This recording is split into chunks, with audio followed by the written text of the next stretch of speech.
Nous sommes en train de faire la pire des choses avec la barbarie. Nous nous y habituons. Prononçons pour faire vite le mot « guerre », avant qu'on ne vienne nous expliquer l'inéluctabilité, son inéluctabilité. Mais la guerre, de toute manière, est déjà là, aussi, civile. Elle nous a été déclarée par de plus nantis que nous, par de plus aisés que nous, par de plus remplis de certitudes que nous.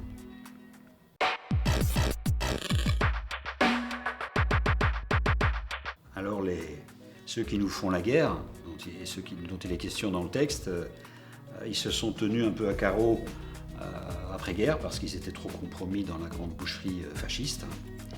Et là, ils sont sortis du bois dans les années 80. Et je ne suis pas en train de vous donner un cours, mais j'en étais. J'étais quelque part un de leurs mercenaires, j'étais cinéaste. Et comme beaucoup de cinéastes dans ce pays qui n'a pas d'industrie cinématographique, pour nourrir ses enfants, on est bien obligé de faire des films corporate. Et alors là, je plaide encore plus coupable parce que c'est pas n'importe lequel, c'était pas n'importe quel ennemi, c'est la haute banque belge, carrément.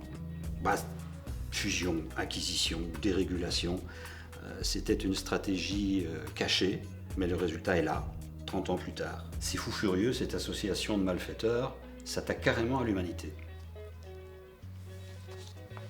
Et là, on est tous concernés. Que dire à nos enfants ? Que dire à nos enfants qui sont enrôlés dans cette armée-là, simplement lorsqu'ils ouvrent un compte en banque ? Ils n'ont pas d'autre choix que de faire la guerre. Ils le font.